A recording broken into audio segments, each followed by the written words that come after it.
بسم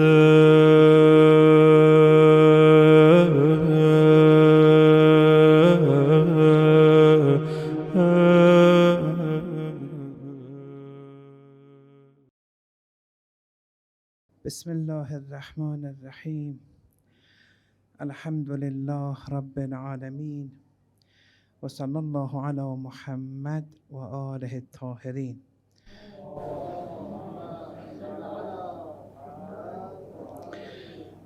ولعنة الله على أعدائهم أجمعين. We were discussing the notion of letting go of the nafs and trying to free ourselves from the nafsul ammara. And according to the Holy Quran, when Allah hasn't assigned two hearts, two sources of attentiveness in humans, if you're in the stage of the nafsul ammara, there's no affinity towards Allah. There's no attentiveness to Allah. And the way to free oneself was to be attentive to Allah, and according to the Quran, to love Allah. قُلْ إِن كُنْتُمْ تُحِبُّونَ اللَّهَ. If you should want to love me, فَاتَّبِعُونِي يُحْبِبْكُمُ اللَّهُ. Follow me, the Prophet, and then Allah will love you. Once Allah loves you, then many things happen. In the hadith of Mi'raj, the hadith which starts with Ya Ahmad, 30 odd phenomena are mentioned there, which arise after Allah loves you. Because here the ego is eliminated, is destroyed. Many things happen. Then we started this new phenomenon of qabd, this restriction, tightness of the heart, and that of bast, expansion of the heart, states of verve and joy. These two phenomena are essential for spiritual wayfaring, and they're both good if it happens at the right place. We can't do without them. If there was only qabd, that tightness, and no bast, in the same way that one has a heart attack when the arteries, for example, are clogged, and the restriction of the blood vessels of the heart happens. Here too, if we only had qabd, spiritually, the metaphysical heart would have a heart attack. And it can lead to irreversible effects at times. So both are necessary. But if we only had bast and expansion with no qabd, that also is very difficult. In the same way that, for example, the heart's ventricles, when they expand and don't have the capacity to constrict, when they keep enlarging and expanding, the ventricles, for example, aren't able to force blood around pump blood around the body anymore. That's the physical heart, and with the spiritual heart, the same side effects arise, and the hayatun tayyibah can't be pumped in one's nafs. So both are important. Now, with qabd, there are two types that one has to beware of. This tightness of the heart, this spiritual lethargy, which we're saying is good. This restriction, spiritual restriction, which arises, can arise as a result of either of two things. Either you've sinned, and this leads to qabd, a spiritual lethargy, spiritual restriction, or you haven't sinned, but it still happens. naturally that which did not arise from your free will, that's the good type of qabd, which Allah has assigned for you. And once you come out of that stage, you're going to grow much higher, spiritually speaking. But if you've sinned, and this leads to a spiritual lethargy, things are going to become very downhill very quickly unless you do something about it. So that which arises when you haven't sinned either, that's something very natural in spiritual wayfaring. You have to evaluate yourself and see which type this is. But if it's not as a result of your sins, the scholars here, the Urafa, say to snap out of this state, reading the Quran is very effective. Reading the Arabic in the presence of Allah, looking at the Arabic, listening to the Arabic, believing it's Allah's words, rather than reading the translations, which if anything may divert you at times. Silatul Rahim is very effective. The ziyarat of the graves and paying a visit to the cemetery. Salawat is very effective, although each of these I can speak about separately, but I want to pass through. And relieving other people's difficulties.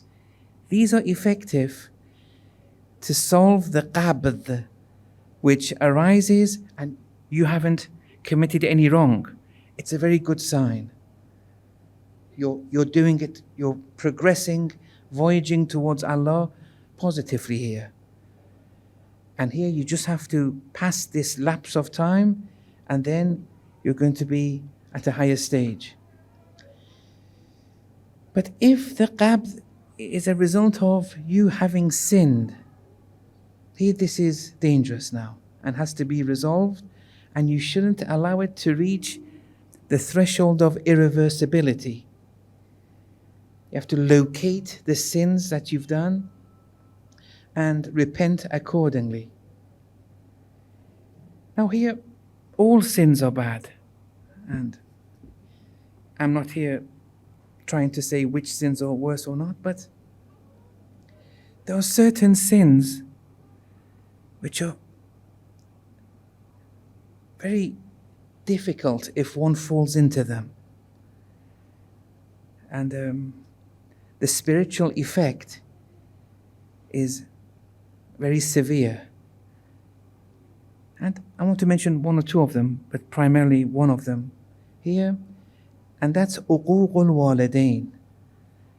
That's when your parents disown you or disassociate from you. Your parents, you've done something to your parents and they want to disassociate from you or disown you in a manner that they say, it's not my son, you're not my son anymore, or you're not my daughter anymore, or they don't see one another anymore, or the parent can't stand the child anymore. There are different degrees of being disowned by your parents. Naturally, the worst, the maximum is if, God forbid, someone kills one's parent. That's the maximum of being disowned by your parent. And there are certain minimum degrees of being disowned by your parent in general, and that's which the Sharia dictates according to the verses and traditions that we have. Man ahzana walidayhi faqad aqqahuma. One who disappoints their parents has disassociated from them. And here the Sharia, not the Tariqah, the Sharia, the red lines, the red boundaries of the law, says that which is that action which it's expected from that action the disappointment of the parent. Some actions, according to a given culture, it's not expectant that the parent becomes disappointed. Here, that may not apply. But there are actions which they are expected of those actions that it will disappoint the parent. If you do that, that's the minimum here. It's a sin. It's the minimum degree of uquq and aqul walidain. And here, this disappointment, the Quranic word used is uff. You should behave in a way that you don't be a recipient of the parents' you shouldn't manifest a disappointment of the degree of uff, which is mentioned in the Holy Quran. And interpreting that verse, the hadith says, Adna al-uquq, the minimum of uquq al-walidain is uff. And if, walau alim Allah shay'an ahwana min, if Allah, there was a term that is weaker, softer than uff, la nahaan, Allah would have prohibited it. So the slightest of disappointment is not allowed in relation to the parent. But the Sharia says that which is expected, if it was to be done, it's expected on a par with that culture that the parents become disappointed. In other ahadith, it says, uquq al-walidain is min al-kaba'ir, one of the grave sins. That's the Sharia, uquq al-walidain. Just disappointing them. And then we have very difficult ahadith to unscramble. Ahadith such as this one, and this shows that the nature of qabd, through being disowned, how unique it is. Innal jannata, verily heaven, la yujad rihuha, its odor is situated min masirata khamsa mi'ata am. So the odor of heaven is situated, la yujad, at a distance of 500 years. Okay? Wala yajiduha aq. The person who is disowned cannot attain to it, to heaven. Wala yajiduha aq. Now, what does this mean? There are many interpretations. One interpretation which I want to share with you here now is, if you imagine a line here, line 0, and above it is heaven, and below it is hell. And then below it, you come down, and let's label that coming down at a point X. And from line 0 to X, call that hell and 500 years. What does this mean? Maybe it's one interpretation that how difficult is it to travel for 500 years in this dunya? Okay, the carrier those days was a horse. It doesn't matter. Traveling with a horse for 500 years, it's a very difficult feat. How difficult is it? That difficulty in spiritual terms. Imagine that difficulty in spiritual terms, how much you lack in being able to complete it shows how behind you are by being arq. So usually when heaven is 500 years away. It's quite a distance. You must have done something horrifically wrong not to experience the odor of heaven. Look. Because if you hadn't done something very wrong, 500 years is a long time. Okay, you sin and you repent. What is it that has thrown you out of the 500-year jurisdiction and boundary? You've done something very wrong here. And the ark is outside that boundary. So even if you're in hell, and even if the 500 years is 500 years of the hereafter, which makes a change to the equation a bit, but even those in hell, but 500 years away from heaven, even they can smell the odor of heaven, even though they are in hell. But what has the ark done? That they're in hell, but they're in a place in hell where they're so behind, 500 years behind, that they still can't even smell the odor of heaven. At least the inmates of hell who are within the 500 years have to be looked differently and judged differently to those outside the 500 years. The hadith wants to say, make sure you're not of those outside the 500 years. And the ark makes you that. Many other sins may not. But the ark, if you qualify as ark, you're going to be disowned in a very negative way.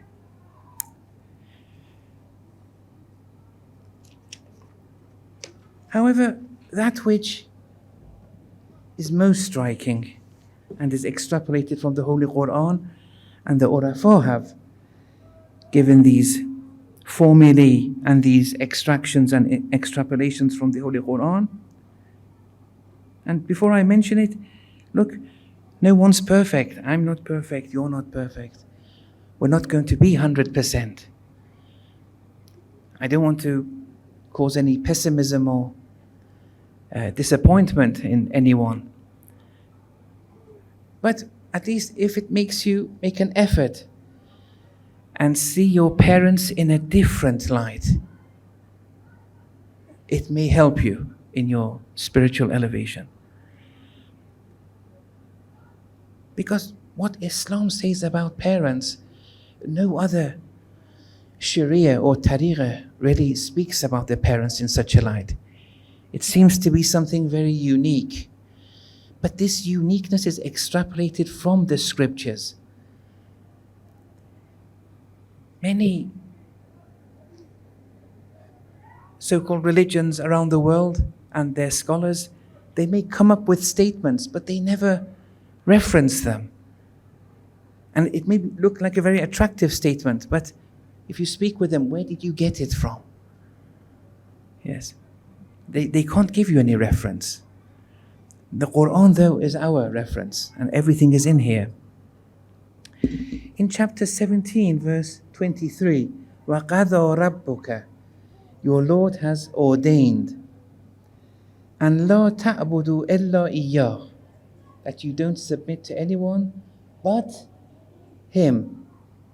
You don't submit to anyone but Allah. That's one ordainment. Then, horizontal to this ordainment, if one can use the term horizontal, is, and the reason you probably can, because the wav, the and, is the conjunctive and is traced back to the qadha. So here one can use the two and say they're horizontal to one another. Your Lord has ordained that you don't submit to anyone but Him. The second ordainment is this, and wa bil walidaini ihsana. Ihsana being the object of what? Of qada rabbuka. So your Lord has ordained ihsan through your parents. But bil walidain, through your parents, has been brought earlier than the object of before ihsan, to emphasize that it's through the parents that ihsan has been ordained. Now this is something it's a very important verse.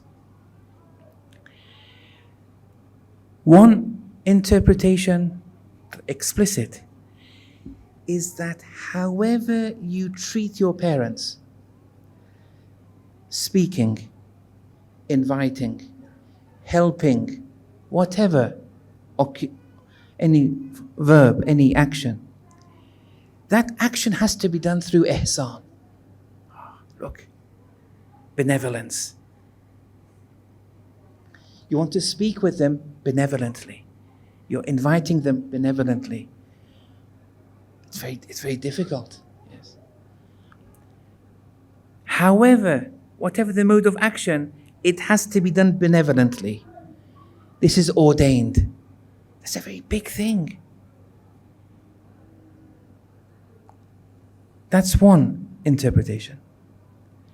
But this being horizontal to Tawheed, this being horizontal to submitting only to Allah, here the Urafa again have brought, these are not my own words, they've said things which is very delicate, and it's justified, but you rarely see it in books.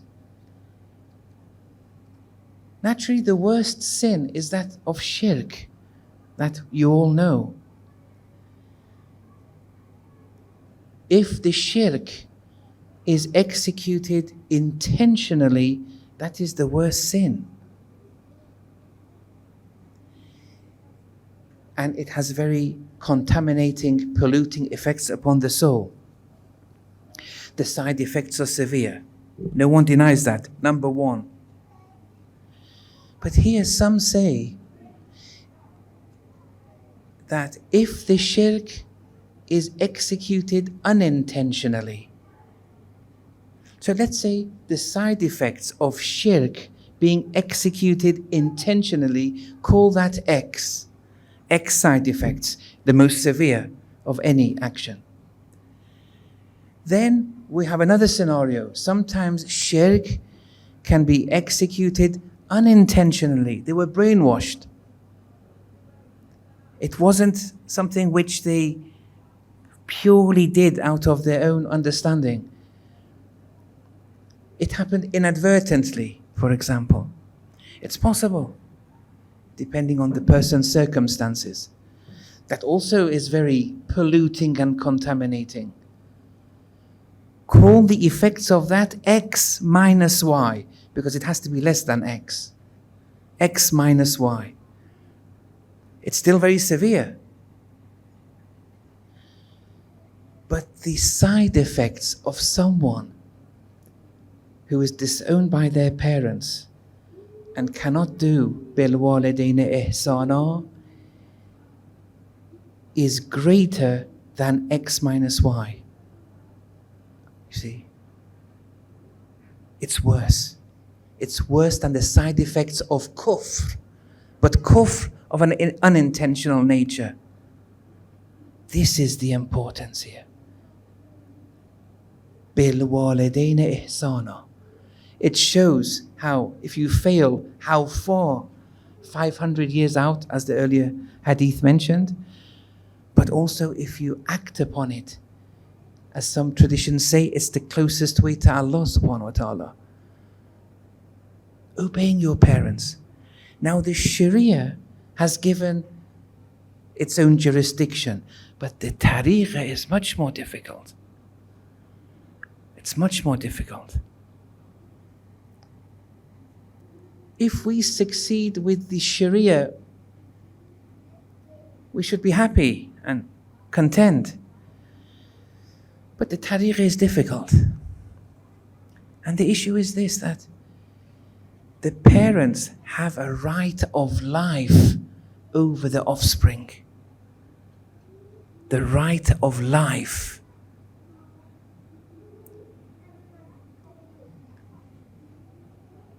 Although this is not the place here to say who is the mother, who is the father, from a Sharia point of view. Everyone follows their marja. But it seems that most of the urafa I've encountered, at least, the mother is the owner of the womb. That's not a popular position amongst the fuqaha, but everyone sticks to the marja. I don't want to, say anything in this regard. They say the mother is the owner of the egg. So with IVF, a woman can just give her egg, and to the doctor and said, because her womb may not be able to function or for whatever reason. And then through IVF, the doctor does all the hard work. And the zygote is put in another womb, for example. Those who say the mother is the owner of the egg, well, it's the owner of the egg. But she hasn't done anything of this level. The tariq differs here. It says you have the right of life over your child. Is it by just having a chromosome and an egg? Or is it the 9 months of nurturing that gives you this right of life? And look, this right of life has even permeated into our fiqh, our sharia. If a father kills, God forbid, their child, there's no qisas. For everyone else, there's qisas. Why? Now, when they say why, there's a zahir to it and a batin again. The zahir say, well, he's a breadwinner. And if he is to go, the children, this, that, are going to suffer. Okay, that's a accepted superficial justification to this. But he has the right of life. It's a sin. He's committed a sin by killing because it was innocent life. And for whatever reason he did it, it's a sin. A very grave sin, killing. But there's no qisas here. You would expect to say that the mother has no qisas too. And actually many denominations say that there's no qisas with the mother. But the Ja'fari denomination believe that the mother has qisas, unlike the father who has no qisas. So if a mother was to, God forbid, kill their child, there is qisas for the mother, unless the husband forgives. That's a separate matter. Otherwise, there is qisas for the mother. To understand why there is qisas for the mother, well, over the years, those who know me, I've said things which were too frank or explicit sometimes in the realm of irfan, and it's got me into trouble. But very briefly, to understand why there is qisas for the mother if she were to commit such an act. Unlike with the father, you have to study what the essence of a woman is, what the identity of the woman is, and why by killing the child it's game over for her. So here they say that the side effects of uquq al-walidain, being disowned by your parents, is more than kufr, which has been arisen unintentionally. So a kafir, as they say in fiqh, the qasir kafir, not muqassir, out of shortcomings they had, or they didn't have access, and now they're a kafir. Their kufr isn't to be blamed. It's unique to their circumstances. Things happened, they were limited. If such a kafir was to abide by bil walidain ihsana, they will be less polluted than a Muslim who is failing in relation to bil walidayna ihsana. And that's important. Here we have to do something.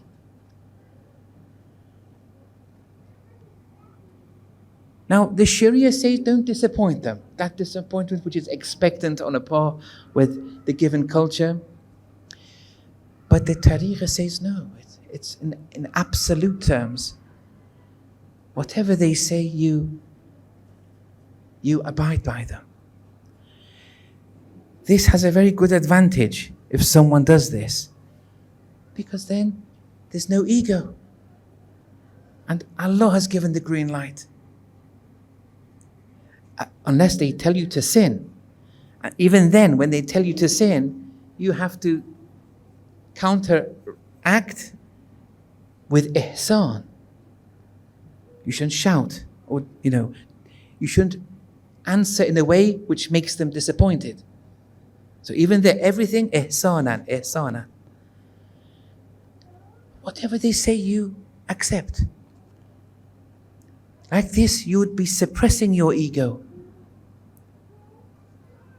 And you would be submitting to your parents.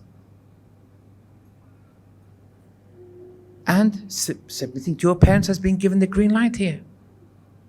Now, we may not be 100%, but the more you do it, the more successful you'll be. Now here, most of us here, we're seminary students. With us, it's even more important. A seminary student who comes to the seminaries and the parent is not satisfied and tells them very openly, that's game over. There's no point.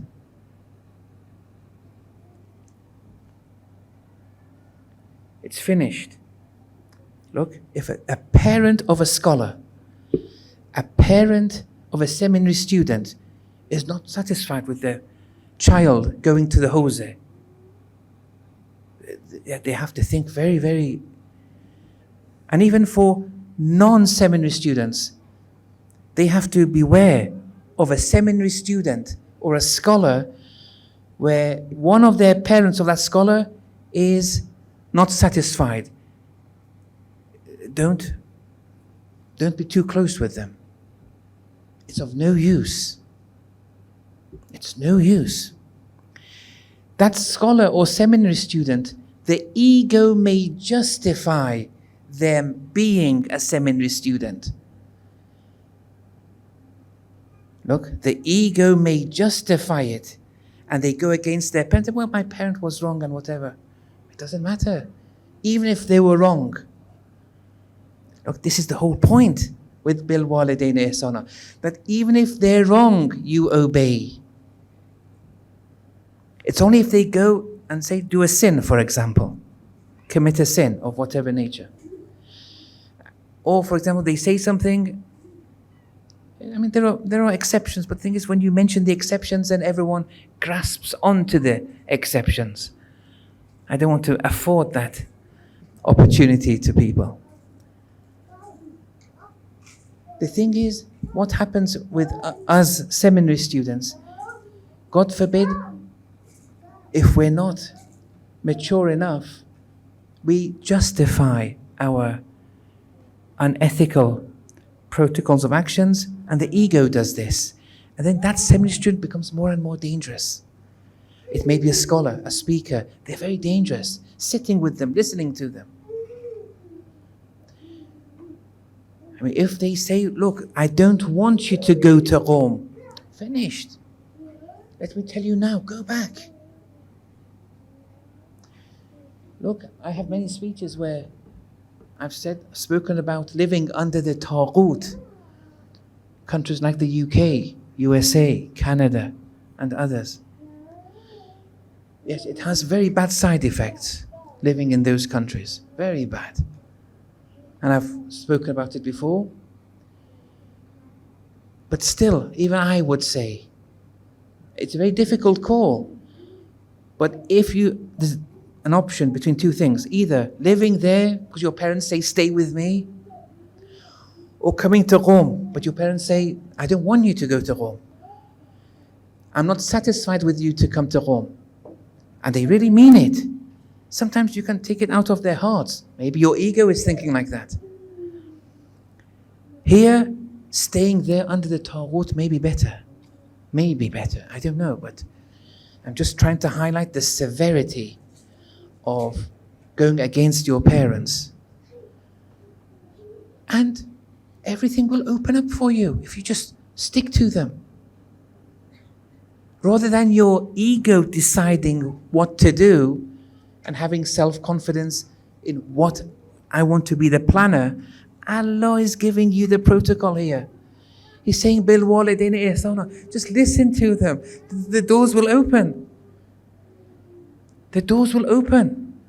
But like this, even if they don't, you've stuck by this divine prescription in the Holy Quran. Now the side effects because this uququl walidain, like dhulm, oppression, like kufr ni'mat, ingratitude to the blessings of Allah, it's cause and effect. You have these things will happen in this dunya. They won't happen as a punishment. Punishment is for the hereafter. But it's a cause and effect thing.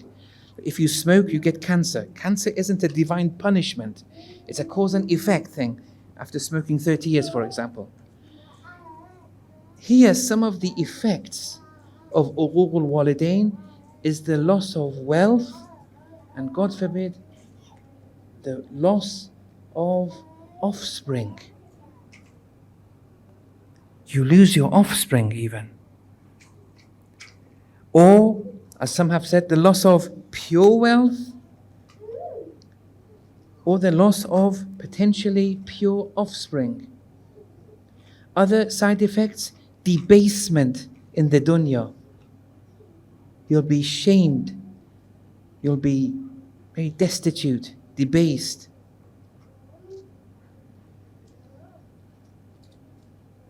Now, sometimes you may be disowned by your parents in the dunya, and alhamdulillah, Allah has still paved the way for you.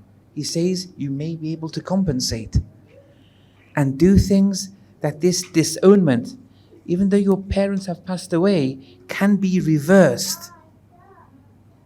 Sometimes you weren't disowned by your parents in the dunya. You acted according to duty.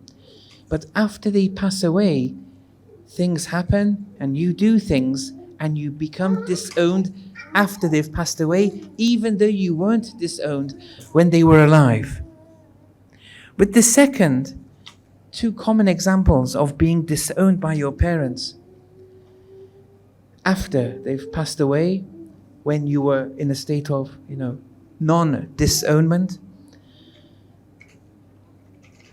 One is when the time for inheritance arises and the distribution of inheritance, the brothers and the sisters, they don't make a mess out of things.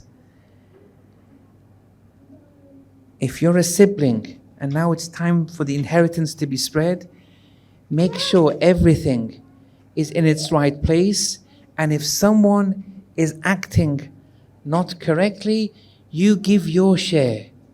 Sort it out as soon as possible. This can be a source of you being disowned by your parent. It upsets them. It's a source of utmost disappointment for them. They suffer when they see their siblings like this. That's one thing. A second, these are just two examples, is once you're...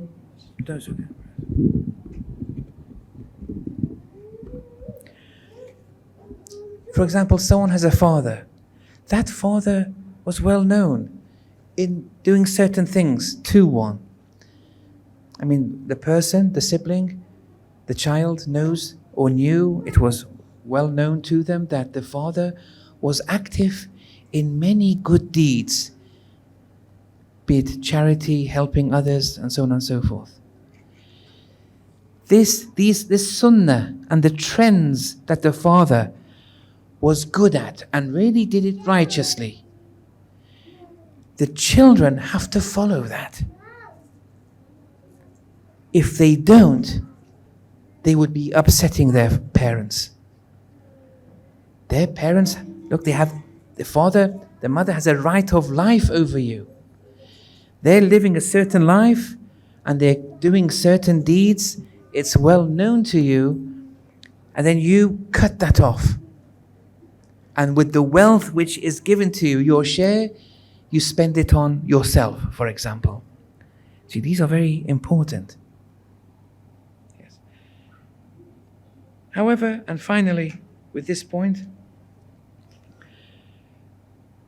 I mean, there were two other things I wanted to mention. One is hurting others has drastic side effects, and one is waswas. But tomorrow I want to start another area, but these two have in mind. But one last thing is, you as a parent, first of all, we also have uququl walad. The child may disown the parents. That's of a lesser degree, but still it's there, we have it. I haven't opened that up. But in general, once you disown someone, you have bought your share of hell. Because holding on to grudges pollutes people. And the longer this is held, this holding on to a grudge, the more and more you're polluting yourself. And God forbid, although it's not a sin, holding a grudge, it's a tariqa sin. But this polluting yourself with such a tariqa sin will make you susceptible to fall into sinning in the Sharia. And so it's not wise for anyone to disown someone. And finally, when you want to reverse someone's disowning of you, when it comes to your parents, you have to try until the last moment of your life. It never ends. With some people that you may have hurted, okay, you have to repent and go to them, ask for forgiveness, but not until the end of your life. But with parents, it's until the end of your life. With others, it's less. With others, there are different degrees. That's okay. And if you satiate that degree which is due in relation to a given family member, for example, and they still don't, they have bought their share of hell. You've done your duty. You have to keep on trying, though. For example, for your aunts, you have to try for many, many years, if God forbid they're disappointed with you. And there are many things one can say here, but I'll stop here and we'll speak a few words of musibah.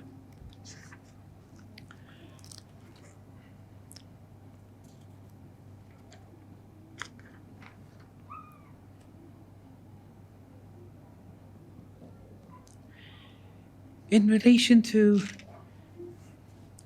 Lady Zainab's alayhi salam's sons, she had many sons and a daughter. The question arises as, amongst her sons, who were martyred in Karbala?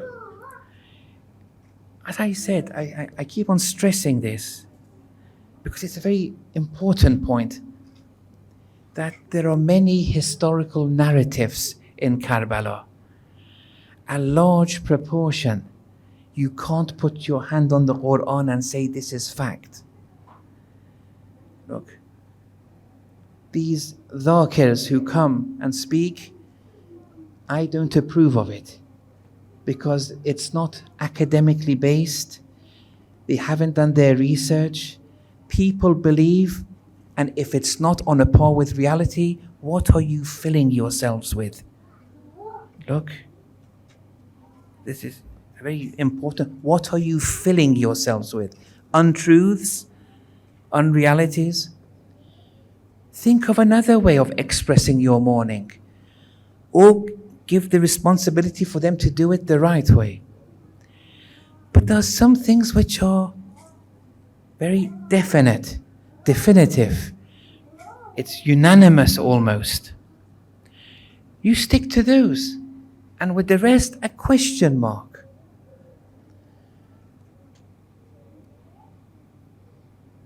Now, some say that On was the son of Lady Zainab. Well, everyone says that. Okay, that's a fact. We accept it.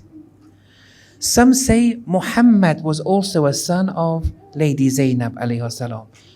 Some say no. Muhammad was the son of Abdullah ibn Ja'far, the son of Ja'far at-Tayyar, the brother of Amir al-Mu'mineen, but he wasn't the son of Lady Zainab. Now, even if the majority say he was, there's a minority which say there's a question mark here. It doesn't matter. There were two, the two were martyred. That's important. But there is differences. Most of the facts given in the Maqatils, there are differences here. It's very difficult to really pinpoint exactly. Some scholars have tried to do it, and they've put a lot of work into it, and the books are available. But I want to focus on On, which is definitively the son of Lady Zainab and Abdullah ibn Ja'far. And Muhammad maybe too, but I want to focus here on On. Yeah, very difficult what Lady Zainab had to undergo, alayhi salam. Some things are very difficult to understand. When you look at all the maqtals, and you see that Lady Zainab, for example, when it was time for On to go into the battlefield, Lady Zainab didn't come out. When On was martyred, beheaded, killed, Lady Zainab didn't come out from the tents. You see, first the companions went to the battlefield. Then it was time for Bani Hashim, the members of Bani Hashim, to go to the battlefield. The order in which members of Bani Hashim would go, it seems, was that the furthest away from Imam Hussein, like the grandchildren of Aqil, they would first go. And then the next in line, the next in line, the next in. But Imam Hussein, there's one exception. Imam Hussein sent Ali Akbar alayhi salam first. And then that order was abided by. But Lady Zainab saw this. They saw that. Imam Hussein alayhi salam, and Ali Akbar said, I want to go. Imam Hussein said, go. Go, my son. He let go of his son.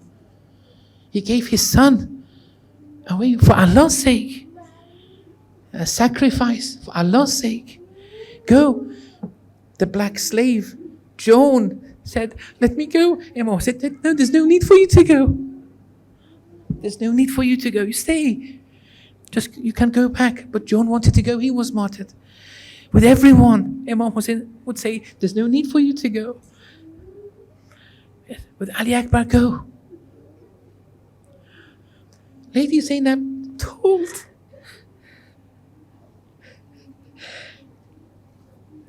Lady Zainab, according to some maqtals, they told On and Muhammad that if your uncle tells you, like he's done with the rest, not to go to the battlefield, there's no need. You swear by Lady Fatima's life that you be granted the permission to go.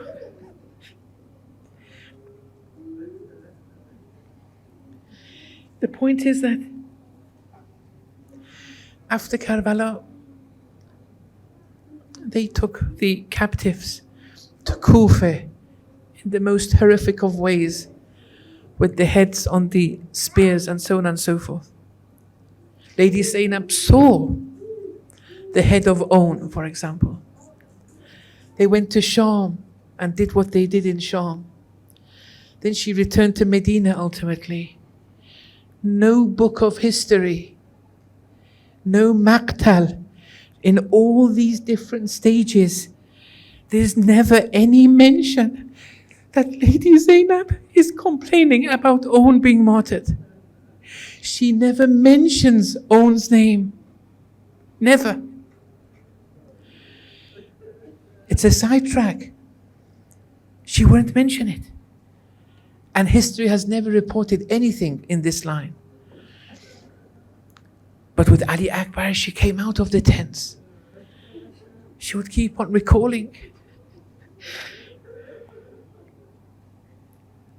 When Imam Hussein was in Mecca, Abdullah ibn Ja'far, the husband of Lady Zainab alayhi salam, he wasn't in Karbala because of old age and health. But this is a question. Why wasn't Ibn Abbas in Karbala? Why wasn't Muhammad Hanafiya in Karbala and others? They were not in prison or anything. This question was asked to Ibn Abbas. Now, this has been mentioned, but hasn't been mentioned in numerous sources. So the certainty factor is there. Ibn Abbas said, look, we knew who was going to be martyred. We knew all the names from before. And every time we wanted to make an effort, it won't happen. It wasn't destiny. Even if we wanted to, we couldn't. There would always be a barrier.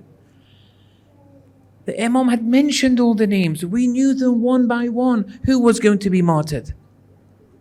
So there's a destiny factor here. But still, they did their effort. Anyway, in Mecca, Abdullah ibn Ja'far came with Own and Muhammad, Salamullah alayhima, came and said to Imam Hussein, don't go. You're going to be killed. And what are we going to do after you? And tried to convince him to stay when he was in Mecca. But the Imam said, no, I've made my decision. It's on a par with divine will. As he was about to leave Mecca, there was a skirmish.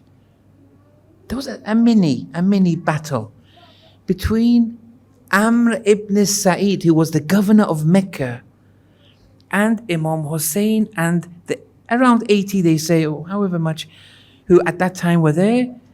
There was the raising of the swords happened. Maybe there were no casualties, but it was uncomfortable until Amr said, okay, let them go. Because Amr ibn Sa'id, who was the governor of Mecca, it didn't look good for Imam Hussein, the grandson of the Holy Messenger, to leave. And when? To leave during Hajj.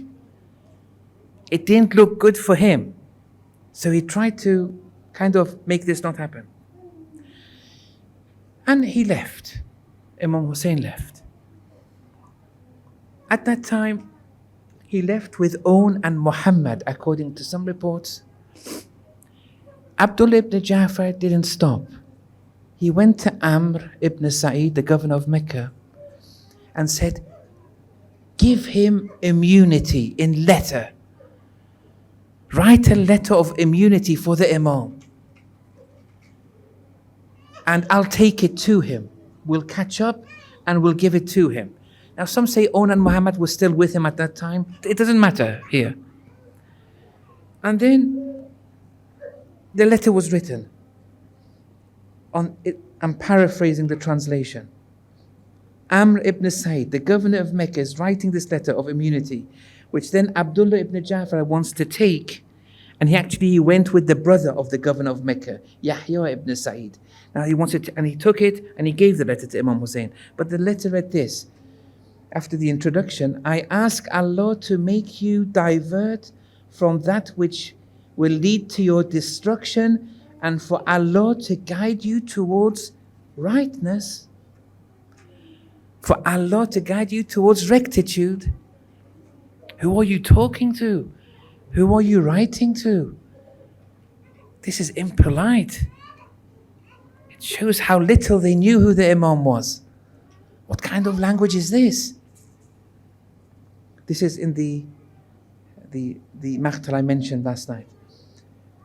Then he continues, I've been informed you are on your way to Iraq. Seek refuge in Allah in causing differences. Look how impolite the governor of Mecca is to Imam Hussein. Then he continues, I fear you will get killed. And so I've sent this letter with Abdullah ibn Ja'far and Yahya ibn Sa'id, who is his brother, for them to give to you. Return with them. I shall grant you immunity as a hadiyah and treat you well. And may Allah be my witness that I shall abide by my promise. Wassalam. That was the letter. Abdullah ibn Ja'far with Yahya ibn Sa'id took it. They went on horses and caught up with the caravan of Hussein and gave the letter. Imam Hussein opened it and read it. Then Imam Hussein had previously said, no, I have to go. And said, I had a dream of Rasulullah which I can't open up to anyone. And so they gave the letter to Imam Hussein, and Imam Hussein replied to the governor of Mecca, saying, one who does righteously and invites people to obeying Allah does not cause differences or cause people to go against Allah and His Prophet. And concerning the granting of immunity, the All-Eternal's immunity is wholly good. Whoever does not fear Allah in this world will not be issued immunity in the hereafter. May Allah grant us a fear in this world so that we be granted immunity in the hereafter. And if that which you wrote was out of goodwill, may Allah reward you for it. And it ends there. And he went, and the rest you know. Now, whether Own and Muhammad had left before, or Own and Muhammad had gone with Abdullah ibn Ja'far, whichever the scenario, Abdullah ibn Ja'far then gave a wasiyah to the two sons and said, be with Imam Hussein and protect him. And when it was Own's turn to enter the battlefield, it's recorded that he said, In tunkiruni fa'ana ibn Ja'far, shaheedu sidqin fil janani azhar. If you don't recognize me, I'm the son of Ja'far. Ja'far was his grandfather, but everyone knew Ja'far. He was a great figure. I am this, for a descendant of Ja'far, the martyr of truthfulness, who in heaven is illuminating. Yatiru fiha bijanahin akhdar, and he's flying in heaven with the wings which are green. Kafa bihada sharafan fil mahshar, and that's enough for me in resurrection to be of such a lineage. And Own struck down, according to some historic reports, 3 horsemen, 18 foot soldiers, before finally being martyred. Now, I mentioned about Lady Zainab never mentioning Own, but there's another incident with Abdullah ibn Ja'far after the saga and massacre of Karbala that history has mentioned. On returning and everything going back to normal, one of the slaves of Abdullah by the name of Abu Salasil, in relation to the death of the 2 sons of Abdullah, said, Inna lillah wa inna ilayhi raji'un, and said, this is all because of Hussein that this has happened to you. And Abdullah ibn Ja'far got up and threw one of his slippers, his na'lain, and shouted, O son of a worthless one, with respect to Hussein, you are speaking thus? If I was in Karbala, I would have given my blood for Hussein's cause. And the fact that the two sons of mine have died is the sole source of comfort and consoling that I have. Ala la'natullahi ala al-qawmi al-zalimin.